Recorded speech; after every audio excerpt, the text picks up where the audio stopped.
Welcome to Arsenal Kids Podcast.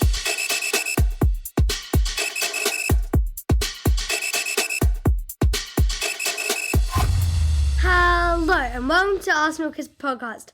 My name is Maddie and I'm joined by my co-host Ben. It is great to have you join us for this episode. Yes, hello listeners, hello Maddie, welcome to episode 180. And with the men's team on international duty, it means we're left with just 2 games to cover since our last episode.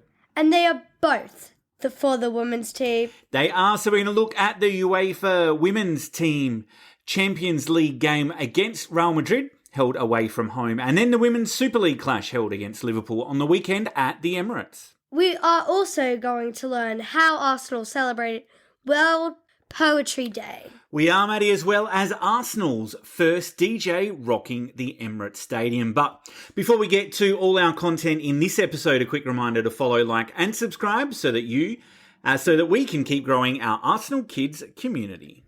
Because we would love for you to join us in this adventure together. We would indeed. And Maddie, let's go straight to the Bernabeu, where Real Madrid hosted Arsenal in the UEFA Women's Champions League game. Ben, it wasn't there. Of course, Maddie. That would make too much sense, having the game at Real Madrid's big stadium, with the men's team being on international duty and the stadium remaining vacant for around 3 weeks.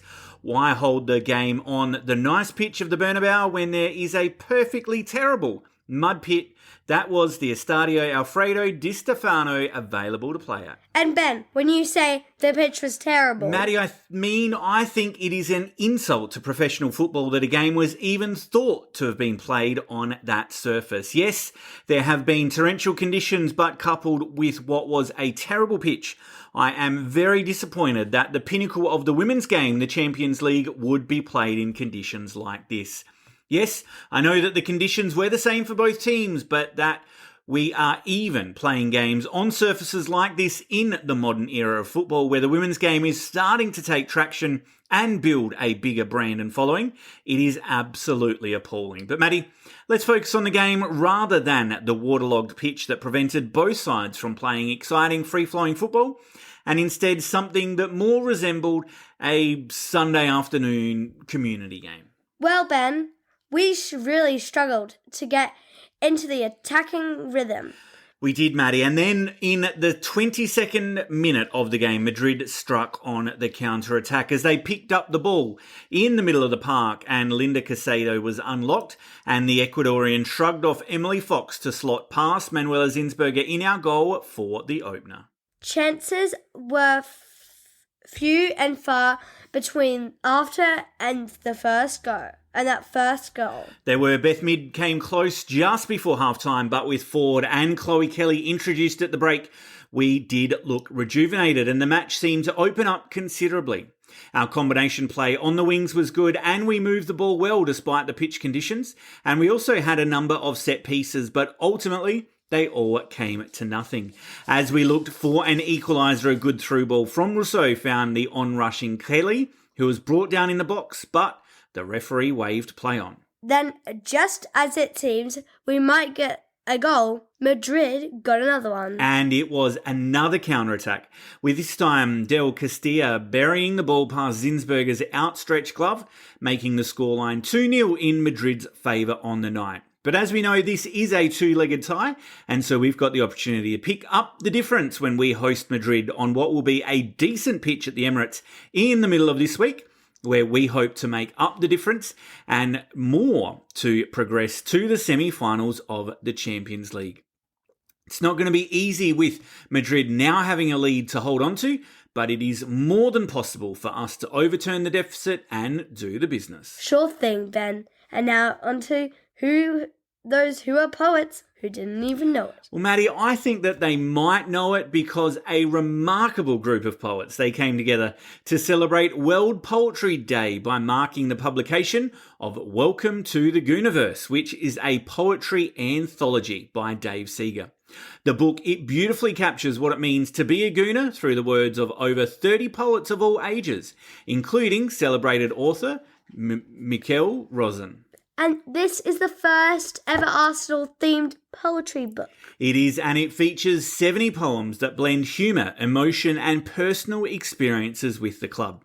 Accompanied by stunning photography and artwork, the collection offers a unique and heartfelt tribute to Arsenal's rich history.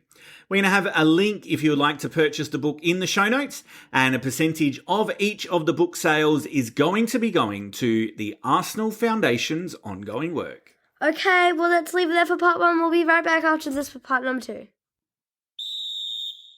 Welcome back, and Ben, the second of the women's game this past few days, and we were at Emirates Stadium, and we had a DJ to kick off the game. We did. Madi, North London born and bred DJ George, runs her own radio show Black Joy Archives and is the founder of Girls Can't DJ. Also, she is a lifelong Gooner and was absolutely stoked to be able to combine her two passions of DJing and Arsenal prior to the Liverpool game. When she performs, her main goal is always to make people connect with the music, and she wants high energy because if the fans have high energy, then the players will feed off of that energy on the pitch. And talking of pitches, it was great to be at the Emirates. It was, Maddie, and the pitch was perfect, or close to, as the women look to take revenge against Liverpool, who only just recently knocked us out of the FA Cup. And this Super League game saw the Gunners come racing out of the blocks from the first whistle. And it was one way, trafficked in opening 20 minutes. It was, with Chloe Kelly, Frida Mornham and Alessia Russo all having good opportunities. And as the chances began to pile up, the pressure eventually told. A corner from the right caused panic in the Liverpool defence.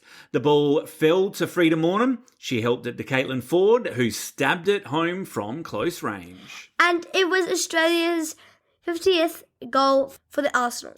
And no sooner had we taken the lead, Maddie, that we doubled our advantage.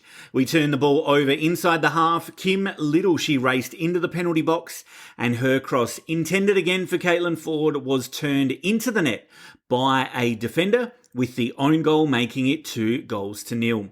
And then it was 3 as Mariona Caldente increased our lead as she took control of the ball just inside of the area. And she planted her left-footed shot beautifully, curling it into the top corner. It was a fantastic first half to the football for the ladies. And the second half, it began how that first half finished, with us dictating the play, and then it was another own goal to make it 4-0. This time thanks to a dangerous cross played in by Beth Mead, which caused the defender to divert the ball past her own keeper.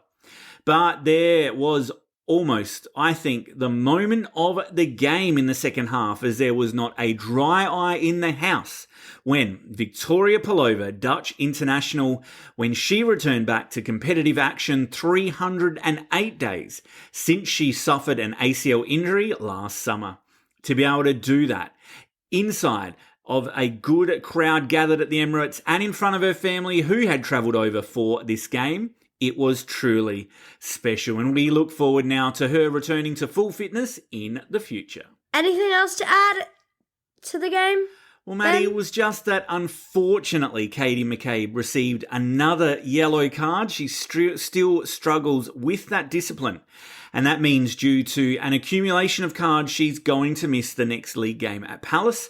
But aside from that, we remain in second place on the WSL table, 8 points adrift of Chelsea, and level on points with Man United, but we have a healthy goal difference. And next up for the team, Ben? Well, next up, Maddie, is that return leg against Real Madrid I spoke about, and that's going to be in midweek as we look to overturn that 2-0 deficit, and it's going to be on a pitch that is going to be much more suited to our style of playing. And while it is going to be a hard task, it is the quarterfinals of the Champions League after all. I think we can do it, so come on, you Gunners. Okay, well, let's wrap it up. Thanks again for joining us on Arsenal Kids Podcast. Before we sign off, we want to express our gratitude for your continued support. If you haven't already, please follow, like, and subscribe so that you don't miss us in the future. Remember, your love for the beautiful game is what fuels our passion. And we would love for you to spread the word about Arsenal. Kids podcast. Yes, please share our podcast with other Arsenal kids you know and help us to grow this amazing community together. We hope to join you back in the pitch again soon. Keep the spirit of the game alive, and until next time. Goodbye.